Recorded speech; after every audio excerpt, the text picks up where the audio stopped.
야담 능소화를 찾아주셔서 감사합니다. 구독, 좋아요, 알림 설정 꼭 눌러주세요.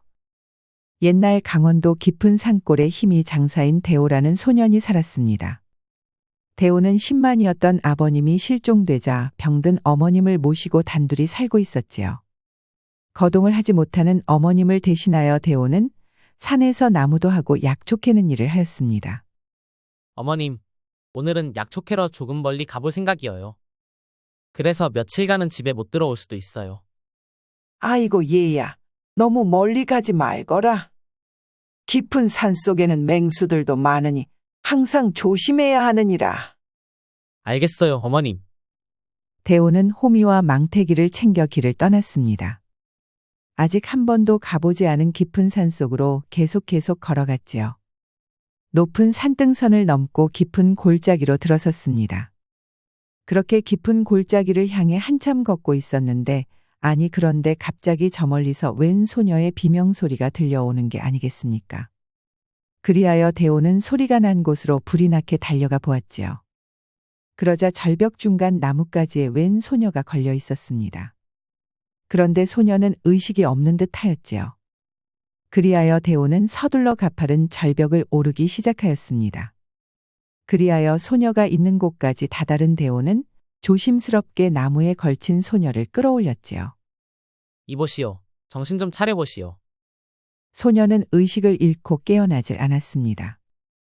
아니 그런데 절벽 위쪽에서 웬 사내들의 말소리가 들리는 게 아니겠습니까? 그 아이는 절벽 아래로 떨어진 것 같습니다요. 그럼 죽지 않았겠느냐? 이렇게 높은 곳에서 떨어졌으니 당연히 죽지 않았겠습니까요. 그럼 낭패가 아니더냐? 어차피 죽어야 할 아이이기너나 그 전에 천종삼밭을 알아냈어야 했다. 일단 절벽을 내려가서 그 아이 시신이라도 찾아보거라. 네, 알겠습니다요, 대장. 절벽 위에서 사내들이 나누는 이야기를 들은 대호는 소녀가 위험에 처했다는 것을 알 수가 있었습니다. 그리하여 대호는 얼른 절벽 주변을 살펴보았지요. 그러자 절벽 바위 틈 사이로 작은 동굴이 보였습니다.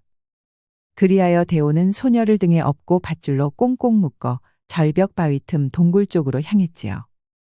너무 가파르다 보니 발을 조금만 잘못 디뎌도 천길 낭떠러지로 떨어질 판이었습니다. 대호는 침착하게 발을 디뎌가며 절벽 바위 틈 동굴로 힘겹게 들어가고 말았지요. 그러자 잠시 후 사내들이 소녀를 찾는 소리가 여기저기서 들려왔습니다. 조금만 늦었어도 소녀는 사내들에게 발각될 뻔하였지요. 그런데 해가 지고 한밤중이 되었는데도 사내들은 소녀 찾기를 포기하지 않았습니다. 사내들 수십 명이 횃불을 밝혀가며 온 산을 다 뒤지고 있었지요. 그리고 다음 날이 되어서야 사내들의 목소리가 들리지 않았습니다. 이제서야 포기하고 돌아간 것 같았지요. 소녀는 외상은 있었으나 뼈가 부러진 곳은 없었습니다. 하지만 빨리 치료를 받지 않으면 생명이 위독할 것 같았지요. 사람들 소리가 나지 않는 것으로 보아 다들 포기하고 돌아간 것이겠지. 대호는 절벽 바위 틈 동굴을 나와 바깥 상황을 살펴보았습니다. 그러자 사람들의 그림자는 한 명도 없었지요. 아니 그런데 소녀가 걸려있던 나무 근처에 산삼이 하나 있는 게 아니겠습니까? 그리하여 대호는 절벽을 타고 가서 조심스럽게 산삼을 캐보았지요. 그러자 좋기 백년은 되어 보였습니다. 대호는 병든 어머님 드릴 생각에 무척 기뻤습니다. 헌데 기쁨도 잠시 의식도 없이 사경을 헤매고 있는 소녀를 모른 채 할 수도 없었지요. 대호는 고심 끝에 우선 사경을 헤매고 있는 소녀에게 산삼을 먹이기로 하였습니다. 그리하여 대호는 산삼의 흙을 털어내고 입속에 넣어 잘근잘근 씹었지요. 그리고 즙을 내어 소녀의 입에 넣어 주었습니다.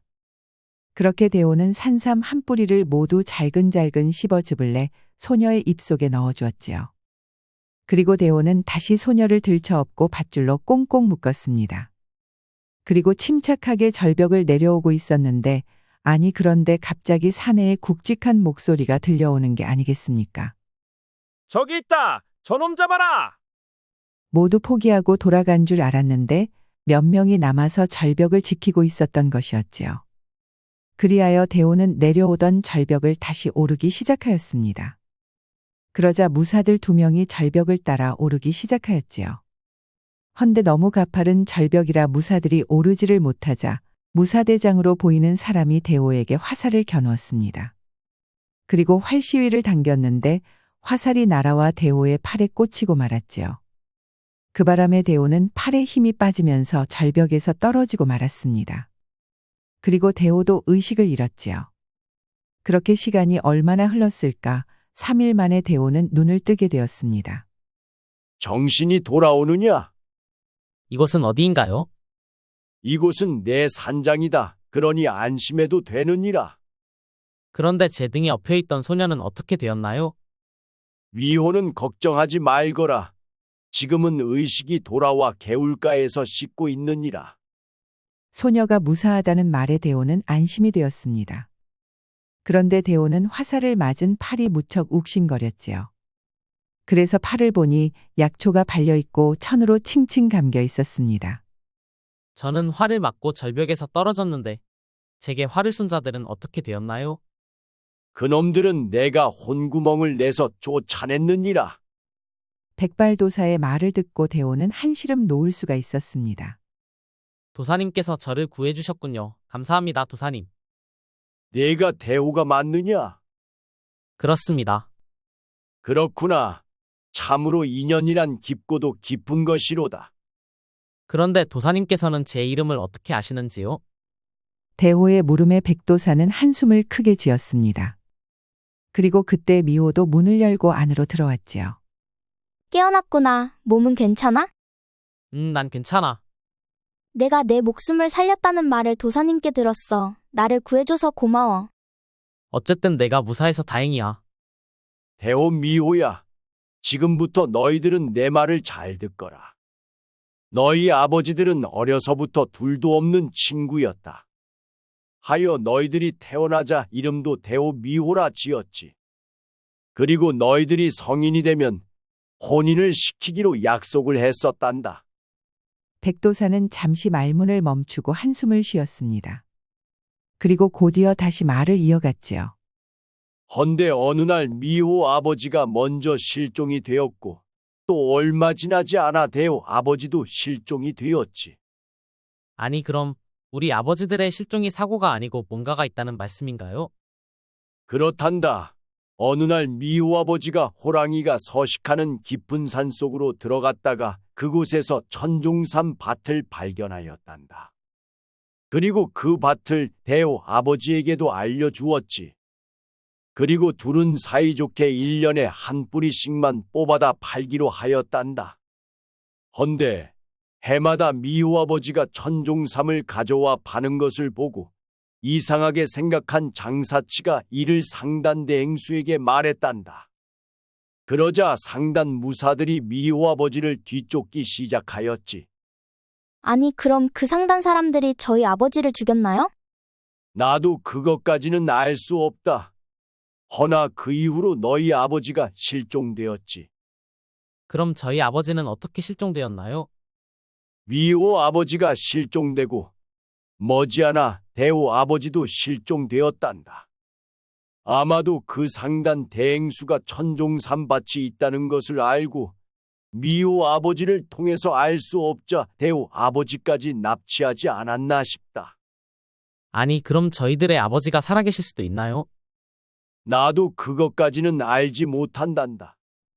그래서 그자들이 저를 쫓았던 것이군요. 언젠가 아버지를 따라 천종삼밭을 가본 적이 있어요. 그런데 최근 들어 어머님 건강이 악화되어 천종삼밭을 가고 있었는데 갑자기 무사들이 나타났어요. 그래서 무사들을 피해 도망치다 절벽 아래로 떨어졌습니다. 그래, 그자들은 아직도 천종삼밭을 찾지 못했기 때문에 널 추적했을 것이다. 아버지들의 실종 사건에 대해서 알게 된 대오와 미호는 한동안 말을 잇지 못했습니다. 그렇게 얼마간의 시간이 흘렀을까 대오가 입을 열었지요. 도사님, 저희 부모님들은 분명 살아계십니다. 아니 어떻게 살아있다 확신하느냐? 그자들이 원하는 것은 천종삼밭인데 그것을 알고 있는 아버지들을 죽이면 영원히 찾지 못하기 때문이죠. 그래서 저희 아버지들은 죽이진 못했을 것입니다. 그러니 저에게 무공을 가르쳐 주십시오. 원수들에게서 저희 아버지들을 구할 것입니다. 저도 같은 생각입니다. 분명 저희 아버님들은 살아계실 것입니다. 그러니 저희에게 무공을 가르쳐 주시면 저희가 반드시 아버님들을 구하겠습니다. 백도사는 대호와 미호의 이야기를 듣고 한숨을 크게 지었습니다. 대호와 미호 아버지도 자신의 제자였었기 때문이었지요. 헌데 이제 제자들의 자식들까지 무공을 가르쳐야 했으니 인연이 참으로 깊다는 생각이 들었답니다. 하지만 죽었는지 살았는지 알 수 없는 제자들의 생사를 모른 채 할 수도 없었지요. 이제 내가 나이가 들어 너희들을 가르치는 것도 한계가 있느니라. 그래도 한번 해보겠느냐? 네, 해보겠습니다. 저도 해보겠습니다. 그리하여 대호와 미호는 백도사 밑에서 무공을 배우기 시작하였습니다. 온종일 산속을 뛰어다니며 체력을 기르고 커다란 나무를 손으로 가격하면서 손과 발을 무쇠처럼 단련을 하였지요. 그리고 훈련 중 병든 어머님을 위해 미호는 대호를 데리고 천종산밭을 찾아가기로 하였습니다. 대호야, 우리 어머님도 너의 어머님도 건강이 좋지 않으니 천종삼을 캐다 다려드려야 하지 않을까? 나도 그게 좋을 것 같아. 요즘 들어 어머님 건강이 많이 안 좋으셔. 그리하여 두 사람은 천종산밭으로 길을 떠났습니다. 깊고 깊은 산속 골짜기를 지나 가파른 언덕을 오르기 시작하였지요. 그리고 호랑이들이 서식하는 곳에 다다르자 두 사람은 호랑이가 싫어하는 약초를 빻아 온몸에 발랐습니다. 사람의 냄새를 없애기 위함이었지요. 그리고 바람을 등지며 호랑이 서식지를 조용히 지나고 있었습니다. 아니 그런데 갑자기 커다란 호랑이 한 마리가 위쪽에서 갑자기 나타나는 게 아니겠습니까? 그러자 대호와 미호는 바위 뒤로 몸을 숨기고 바짝 웅크리고 있었지요. 그러자 호랑이는 어흥 포효를 한 번 하고 뒤돌아가는 것이었습니다. 약초로 사람의 냄새를 가리지 않았다면 정말 큰일 날 뻔하였지요. 그렇게 두 사람은 호랑이 서식지를 지날 수가 있었습니다. 그리고 좁은 바위 틈 동굴을 지나니 커다란 들판에 천종삼이 가득하였지요. 천종삼밭에는 수백 년도 넘어 보이는 삼삼이 여기저기 널려 있었습니다. 정말 천종산밭이 있긴 있었구나. 대호는 천종삼밭을 보고 깜짝 놀랐습니다. 이것 때문에 우리들의 아버지를 잡아간 것 같아. 그래. 일단 어머님 건강부터 챙겨드리고 열심히 무공을 익혀 우리 아버님들을 반드시 구해내자. 그래, 좋아. 그리하여 대호와 미호는 천종삼밭에서 새 뿌리만 뽑았습니다. 그리고 대호와 미호 어머님께 각각 다려드리고 한 뿌리는 스승인 백도사님에게 드렸지요. 그리고 두 사람은 다시 무공을 연마하기 시작하였습니다. 눈 내린 겨울에도 두 사람은 한시도 쉬지를 않았지요. 검술과 창술 활쏘기까지 쉬지 않고 연마를 하였습니다. 헌데 힘이 장사였던 대호의 검술은 마치 신기에 가까울 정도였지요. 대호가 검을 한번 휘두를 때마다 씩씩 바람을 가르는 소리가 나는데 그 소리가 소름이 돋을 정도였답니다.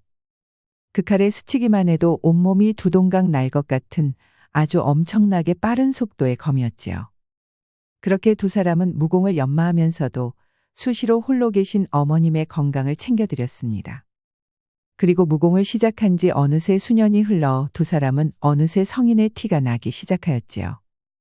대호는 우람하고 건장하여 더욱더 사내다워졌습니다. 그리고 미호도 무공을 연마하고는 있었지만 앞가슴도 봉긋해지면서 성숙한 여인의 티가 나기 시작하였지요. 그러다 보니 훈련을 마치고 개울에서 같이 목욕을 하곤 하였었는데 이제는 목욕도 따로따로 하였습니다. 그리고 언제부턴가 대호는 미호가 예쁘단 생각이 들었지요. 함께 무술을 연마하던 중에 미호의 머리가 바람결에 날릴 때면 드러나는 목덜미를 보며 대호는 가슴이 뛰곤 하였습니다. 그리고 움직일 때마다 출렁이는 미호의 가슴은 대호의 심장을 녹일 것만 같았지요. 그런데 대호뿐만 아니라 미호도 대호만 보고 있으면 가슴이 설레었습니다. 우람한 근육질의 대호는 미호의 심장을 방망이질하게 하였지요. 그러다 보니 두 사람은 서로를 바라보는 눈빛이 사랑이 가득한 연인 그 이상의 눈빛이었습니다. 서로 사랑한단 말을 하지 않았어도 이미 사랑하고 있음을 느낄 수가 있었지요. 그렇게 믿음과 사랑이 두 사람 사이를 끈끈하고 단단하게 연결해주고 있었습니다. 그리고 두 사람의 무공이 어느새 일취월장하여 백도사도 가르칠 게 없을 만큼 성장해 있었지요. 이제 내가 너희들에게 더 가르칠 게 없구나. 그러니 이제 너희들은 산을 내려가도 되느니라. 알겠습니다. 스승님, 그동안 저희에게 무공을 전수해 주셔서 감사드립니다. 저도 스승님께 무한 감사드립니다. 내 말 명심하거라. 너희들이 무공을 익혔다고는 하나 계략과 술수는 항상 조심해야 하느니라. 제 아무리 뛰어난 무공을 지녔다 해도 계략과 술수 앞에서는 무용지물이니라. 명심하겠습니다, 스승님. 저도 명심하겠습니다. 그리하여 대오와 미호는 백도사에게 큰절을 하고 산을 내려왔습니다. 그리고 제일 먼저 어머님들의 건강을 챙겨드렸지요. 그리고 두 사람은 상단이 있는 큰 고을로 향했습니다. 아니 그런데 고을 변두리에 다다르자 어느 작은 초가집에서 사람의 비명소리가 들려오는 게 아니겠습니까? 그리하여 대오와 미호는 초가집으로 가보았지요. 그러자 시커먼 사내들이 마당에서 노인장 가족들에게 사정없이 몽둥이질을 하고 있었습니다. 그리고 가족들은 겁에 질려 공포에 떨고 있었지요. 아니 무엇들 하는 것이요? 어찌 힘없는 사람들에게 폭력을 쓴단 말이요? 아니 이놈들은 또 무엇이냐? 다치고 싶지 않거든 저리 썩 꺼지거라. 아니 무슨 연유로 사람을 그렇게 두들겨 패는 것이요? 이유라도 한번 드러나 봅시다. 그래 말해주면 내 놈들이 대신 이자를 갚아줄 것이냐? 그래도 한 번 말이나 해보시 무슨 연유인지. 올거니 내 놈들에게 말을 해주었는데도 내 놈들이 대신 이자를 갚지 않으면 오늘 죽은 목숨인 줄 알거라. 이놈들은 우리에게서 봄에 곡식 한 가마를 빌려가서 추수가 끝났음에도 아직 이자 한 가마를 갚지 않았다. 자 이제 말해주었으니 쌀 한 가마 값을 내놓거라. 아니 그렇다면 빌린 쌀한가는 갚았다는 말이 아니요. 그것은 당연히 갚아야 하는 것이고 이자를 갚아야 갚은 게 아니겠느냐? 보아하니 없어서 못 갚는 것 같은데 그렇다고 사람을 이렇게 때려서야 되겠소. 아니 이놈들이 이자는 갚지 않으면서 어디서 훈계질이냐? 여봐라 이놈들도 손 좀 봐주거라. 그러자 사내 둘이서 대오와 미호에게 덤벼드는 것이었습니다. 아니 그런데 대오와 미호가 팔만 한 번씩 쭉 뻗었을 뿐인데 사내들이 푹하고 꼬꾸라지는 것이었지요. 아니 이놈들이 지금 내 부하들을 친 것이냐? 사내들 중에 대장으로 보이는 사내가 대오에게 주먹을 휘둘렀습니다. 그러자 대오의 주먹이 먼저 날아가 사내의 죽통을 갈겼지요. 그 바람에 사내는 뒤로 벌렁 낮아빠지고 말았습니다. 오늘은 이쯤 해두겠다만 다시 한 번만 찾아와서 이 사람들을 괴롭히는 날에는 그땐 내 놈의 다리를 불구로 만들어 놓겠다. 알겠느냐? 알겠어. 어찌 사람이 주먹이 이리 센 것이오? 어서 썩 물러들 가라. 사내들은 비틀거리며 초가집을 나갔습니다. 괜찮으시오? 어디 다친 곳들은 없습니까? 크게 다친 곳은 없소. 헌데 니신지는 모르오나 이렇게 도와줘서 참으로 고맙소이다. 허나 그자들은 또다시 찾아올 것인데 그게 걱정이요. 그자들은 무엇하는 자들인가요? 그자들은 상단의 하수인들인데 고리대금업을 하는 자들이요. 듣다 보니 봄에 쌀 한 가마를 빌리면 가을에 두 가마를 갚아야 하는 것 같던데 그건 너무 폭리가 아닌가요? 관아에서는 어찌 이런 자들을 왜 처벌하지 않는 것이요? 관아도 상단에겐 꼼짝도 못한다오. 상단 뒤에는 한양의 높은 사람들이 있어 고을 현감도 상단 사람들에겐 굽신굽신하면서 꼼짝을 못하고 있어. 그러다 보니 마을 사람들은 저 상단 사람들의 행패 때문에 죽지 못해 살고 있다오. 해마다 죽어나는 사람이 한둘이 아니라오. 노인장의 말을 들은 대오와 미호는 일이 생각보다 커질 수 있다는 생각이 들었습니다. 자, 우선 이 돈으로 쌀독이라도 채우시오. 저자들이 다시는 찾아오지 못하게 하겠습니다. 아이고 이렇게 고마울 때가 니신지는 몰라도 복 받으실 것이요.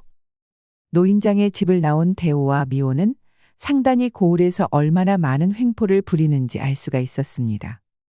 한양 뒷배를 믿고 고을 현감까지 쥐락펴락하는 것으로 보아 보통인 자들이 아닌 것 같았지요. 대오와 미호는 고을로 들어가 상단 주변을 살펴보았습니다.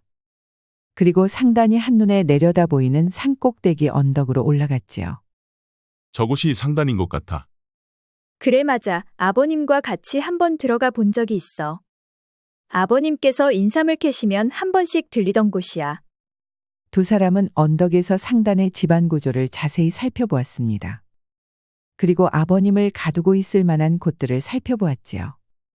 그리고 밤이 깊어지기를 기다려 두 사람은 상단 담장 밑으로 향했습니다. 미호야, 넌 밖에 있어. 내가 들어가서 아버님을 찾아볼게. 아니야, 나도 같이 가서 아버님을 찾아보겠어. 너 혼자 보내면 내가 불안해서 안 될 것 같아. 대호는 어쩔 수 없이 미호와 함께 상단의 담장을 넘었습니다. 그리고 조용히 봐둔 창고문을 뜯고 안으로 들어가 보았지요. 그런데 창고 안에는 사람이 아무도 없었습니다. 그리하여 다른 창고들도 모두 자물쇠를 뜯고 들어가 보았지요. 그런데도 아버님은 어느 곳에도 없었습니다. 그리하여 두 사람은 다시 밖으로 나와 언덕으로 향했지요. 아무래도 아버님이 계신 곳을 알아내려면 미끼를 써야 할 것 같아. 어떻게 미끼를 쓸 것이야? 일단 천종삼 한 뿌리를 가지고 가서 아버지를 내어주면 천종삼 밭을 알려준다고 할 것이야. 그러면 저들은 천종삼을 얻기 위해 아버님을 모시고 나올 것이야. 헌데 순순히 아버님을 내어주실까? 당연히 순순히 내어주진 않을 것이야. 분명 우리까지 잡으려 할 것이야. 그러니 우린 그것을 역이용해야겠지. 그래서 일단 내가 미끼가 될 것이야. 그러니 너는 멀찍이 숨어 있다가 내가 대행수를 붙잡으면 그때 내가 아버님들을 무사히 구출하면 돼. 그런데 너가 너무 위험하지 않겠어? 너가 잘못될까봐 난 그게 걱정이야. 대호는 자신을 걱정하는 미호를 보며 가슴이 너무너무 심쿵하였습니다. 그리하여 대호는 미호를 버락 끌어안고 말했지요. 걱정 마, 미호야. 널 두고 내가 잘못되는 일은 절대 없을 거야. 미호도 자신을 생각해주는 대호가 너무 가슴을 설레게 하였습니다.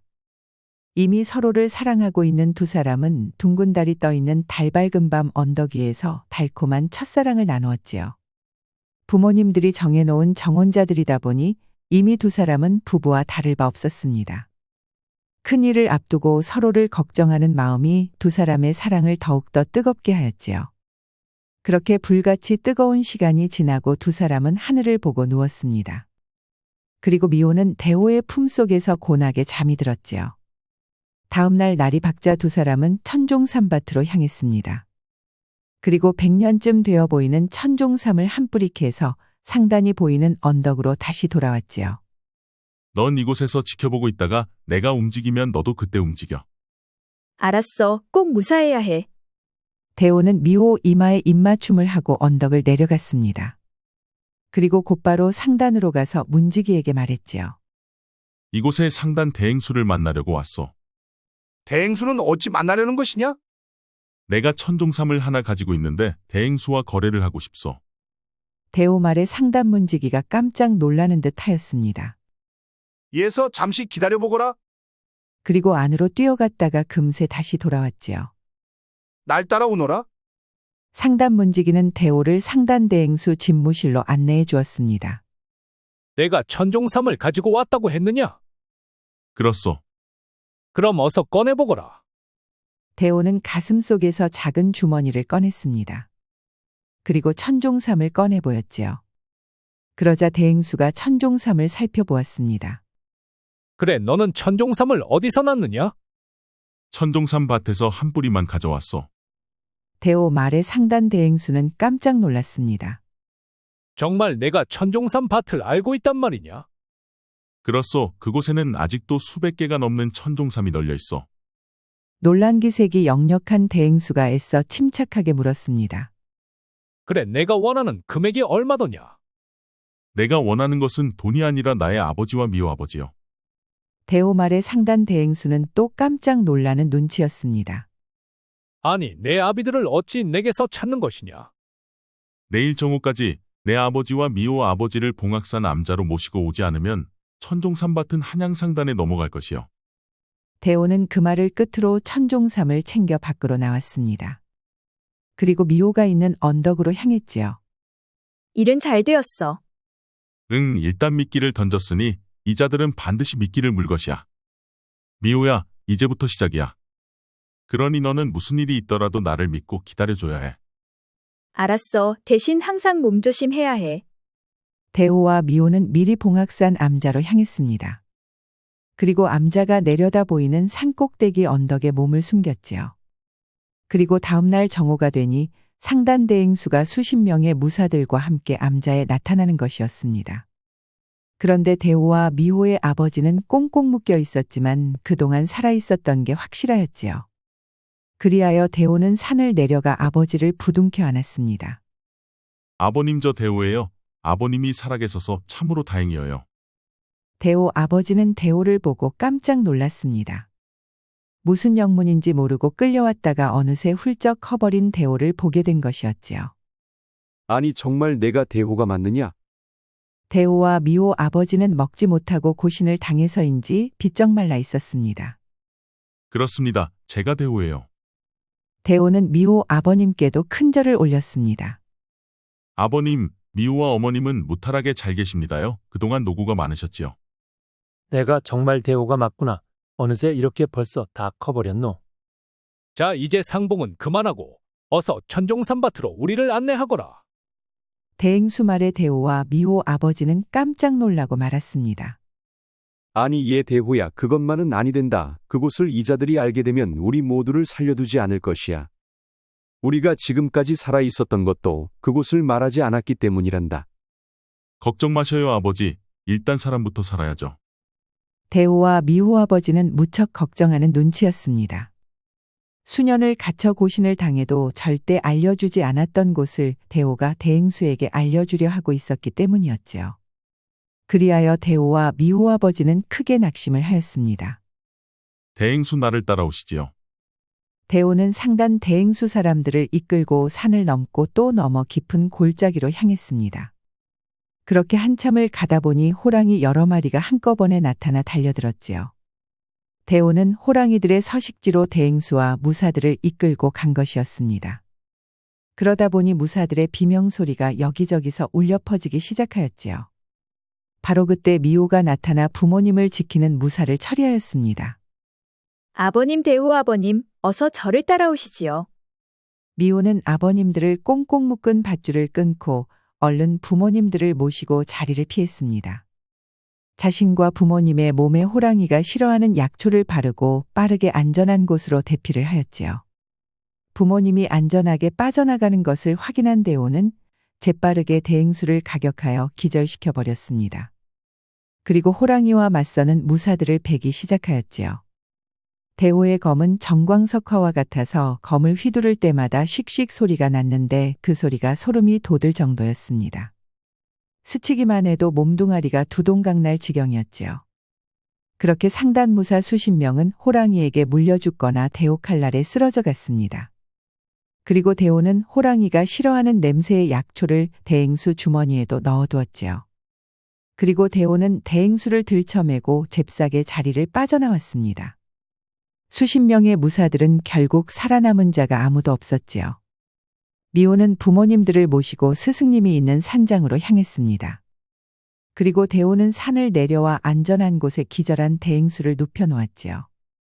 그리고 대행수 손에는 천종삼 주머니를 쥐어주었습니다. 그리고 대호는 멀찍이 숨어서 대행수를 지켜보았지요. 그러자 한참 만에 일어난 대행수는 주변을 한번 둘러보고 손에 있는 천종삼을 가지고 서둘러 산을 내려갔습니다. 대호는 그런 대행수를 멀찍이서 미행을 하였지요. 그러자 대행수는 상단에 들러 말 타고 어딘가로 달려가기 시작하였습니다. 그러자 대호도 미리 준비한 말을 타고 멀찍이서 대행수를 따라갔지요. 그러자 대행수는 대호가 예상한 대로 한양으로 달려갔습니다. 그리고 어느 아주 커다란 기와집 안으로 들어갔지요. 그러자 대호는 뒤쪽 담장을 넘어 대행수가 들어간 안방의 뒷문에서 이야기를 엿듣기 시작하였습니다. 그래, 천종삼밭을 아직도 찾지 못했단 말이냐? 그렇습니다, 승진아리. 하지만 천종삼 한 뿌리는 구했습죠. 오, 그렇단 말이지. 어서 내놔보거라. 여기 있습니다, 승진아리. 그래, 참으로 신비롭도다. 내 이것을 내일 주상전하께 올릴 것이다. 허나 반드시 그자들을 죽여서라도 천종삼밭을 하루빨리 찾아내야 할 것이야. 내가 올린 천종삼을 드시고 주상전하의 병이 완쾌되면 내가 정승반열에 오를 것이야. 그럼 내 너의 사업을 지금보다 몇 배는 더 키워주겠노라. 잘 알겠습니다요, 승진아리. 상단 대행수가 나가자 대호는 문틈 사이로 안을 살펴보았습니다. 그러자 좌부승진은 고급스런 상자를 꺼내고 그곳에 천종삼을 넣었지요. 그리고 보자기로 꼭꼭 싸맸습니다. 그리고 천종삼이 든 상자를 좌탁 위에 올려놓았지요. 천종삼 위치를 확인한 대호는 뒷문 마루 밑에 들어가 밤이 되기를 기다렸습니다. 그리고 밤이 깊어지자 살며시 방 안으로 들어갔지요. 그리고 좌탁이 상자를 열어 천종삼을 꺼냈습니다. 그리고 그 자리에는 가져온 도라지를 넣어 다시 꼭꼭 싸매 놓았지요. 그리고 대호는 담장을 넘어 밖으로 나왔습니다. 그렇게 밤이 지나고 날이 밝으니 좌부승진은 상자를 챙겨 가마를 타고 궁으로 향했지요. 그러자 대호는 궁궐에서 가까운 주막의 방을 잡고 주막집에서 들려오는 소리에 귀를 기울였습니다. 그렇게 며칠이 지났을까 밖에서는 기다렸던 소식이 들려왔지요. 자네 들었는가? 글쎄 좌부승지가 도라지를 천종삼이라 속여 주상께 진상을 했다는 것이야. 아니 그게 정말인가? 그렇다니까. 병들어 시름시름 앓고 있는 주상께 도라지를 천종삼이라 속여 진상을 하였으니 그게 어디 있을 수 있는 일이란 말인가? 아니 그럼 좌부승지는 목숨이 2개라도 된단 말인가? 어찌 그런 무모한 짓을 벌였단 말인가? 그러게나 말일세. 그로 인해 임금이 크게 노했다는 것이야. 아마 며칠 후면 당장 좌부승지를 처형한다고 하더군. 그런데 좌부승지에게 천종삼을 갖다 바친 지방에 상단 대행수가 있는데 그자도 함께 처형된다는 것이야. 저런 쯧쯧. 그렇지 않아도 병들어 누워있는 임금에게 도라지를 천종삼이라 속여 진상을 하였으니 나라도 쳐 죽이고도 남겠네 그려 에이 쯧쯧. 그렇게 며칠이 흐르고 대호는 처형이 있는 날 처형장으로 가보았습니다. 그러자 좌부승지와 상단 대행수는 처형장 위에 꽁꽁 묶여 처형되고 말았지요. 그렇게 상단 대행수와 그의 뒷배에 좌부승지까지 처리한 대호는 말 타고 스승님이 계신 산장으로 달려갔습니다. 그러자 산장에는 대호와 미호 부모님들이 모두 와 있었지요. 어서 오너라. 그래 일은 어찌 되었느냐? 상단 대행수와 그의 뒷배로 있던 좌부승지의 목이 떨어지는 것을 이 두 눈으로 확인하고 돌아왔습니다. 아니 그렇단 말이냐? 너는 어디 다친 곳은 없느냐? 네, 저는 다친 곳은 없습니다. 아이고 얘야, 내가 정말 큰일을 했구나. 아버지를 구하고 원수까지 갚았으니 이제 내가 죽어도 눈을 감을 수 있겠다. 대호 어머니는 대호를 부둥켜 안고 눈물을 흘렸습니다. 그러자 미호도 달려와 같이 부둥켜 안았지요. 다치지 않고 무사히 살아와줘서 고마워. 그렇게 수년 만에 대호와 미호 가족들은 모두 상봉할 수가 있었습니다. 이게 다 스승님께서 무공과 병법을 가르쳐준 덕분입니다. 허허, 내 오래 살았어도 인연이 이리 깊은 줄은 몰랐었구나. 이대가 나의 제자가 되다니 참으로 놀라운 일이로다. 그날 밤 산장에서는 오래간만에 대호와 미호 가족들은 맘 놓고 웃을 수가 있었습니다. 사냥한 고기를 잡아 숯불에 구워 맛있는 저녁도 먹었지요. 자, 이제 근심도 걱정도 모두 사라졌으니 앞날도 이야기해야 하지 않겠는가? 미호와 대호는 태어날 때부터 정혼한 사이이니라. 그러니 올 가을에 혼례를 올렸음 하네만 자네 생각은 어떤가? 이를 말인가? 이제 두 사람도 성인이 되었으니 당연 혼례를 올려야 하지 않겠는가 하하. 그날 밤 부모님들과 스승님은 밤새도록 술을 나누며 무척 즐거워하였지요. 그리고 다음날 대호는 임금에게 천종삼 몇 부리를 진상하였습니다. 그러자 임금의 병이 무척 빠르게 호전되어 완쾌가 되었지요. 내 덕에 내 병이 나을 수 있었다. 그러니 내가 원하는 것을 말해보거라. 성은이 망극하옵니다, 주상전하. 제겐 한 가지 소원이 있습니다. 그래, 어서 말해보거라. 저의 부모님과 저와 혼인할 미호의 부모님은 전쟁터에 다녀오신으로 평생을 산에서 살아오셨습니다. 그리하여 천종삼도 두 분께서 찾으셨지요. 그러니 전하의 병은 두 분께서 고치신 것이나 다름이 없습니다. 그러니 주상전하께서 두 분의 공을 생각해 주시면 감사하겠나이다. 그래, 알았노라. 너의 소원을 들어 두 사람에게 공조의 자리를 주어 조선의 살림을 관장할 수 있게 하겠노라. 성은이 망극하옵니다, 주상전하.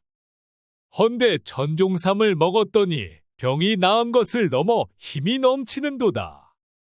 이 힘을 어디에 쓸꼬? 헌데 오늘따라 최상궁 엉덩이가 참으로 이쁘구나. 하하. 임금은 대호와 미호 아버지에게 살림을 관장하는 공조 자리를 주었습니다. 그러다 보니 천종삼밭을 관직으로 지켜낼 수가 있었지요. 그리고 임금은 대호에게도 큰 포상을 해주었습니다. 많은 재물을 하사하고 대호에게는 임금을 호위하는 내금이 종사관 자리까지 주었지요. 그리하여 대호는 궁궐과 가까운 한양에 임금이 하사한 재물로 기와집도 몇 채 장만을 하였습니다. 대호 부모님과 미호 부모님 그리고 대호와 미호가 살 기와집을 각각 장만하였지요.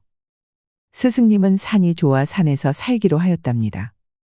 그리고 대호와 미호는 양가 부모님들의 축복을 받으며 혼례를 올렸지요. 그리고 신혼 첫날 밤이 되었습니다. 미호야, 이제 우리는 진정한 부부가 되었구나. 내 오늘을 얼마나 기다렸는지 몰라. 나도 그래 대호야. 너가 건강한 모습으로 나의 부군이 된 것을 하늘에 감사해. 그럼 이제 아들, 딸 낳는 일도 열심히 해야겠구나. 딱 기다려, 하하. 벌써 기다리고 있었어. 호호. 저번처럼 날 기절시키지만 말아줘. 명심보감 정기편에는 이런 말이 있습니다. 장자왈 약인이 작불선하여 득현 명자는 인수불에나 천필육진이라. 만일 사람이 착하지 못한 일을 해서 이름을 세상에 나타낸 자는 사람이 비록 해치지 않더라도 하늘이 반드시 죽일 것이다. 사람이 죄를 지어 크게 된다 해도 반드시 하늘이 벌을 내린다는 의미이지요. 대행수와 좌부승지처럼 말이지요. 구독과 좋아요, 알림 설정 꼭 부탁드립니다. 다음 이야기도 재미있는 이야기가 많으니 다른 영상도 재미있게 봐주세요. 그럼 여러분 모두 오늘도 행복하고 즐거운 시간 되세요.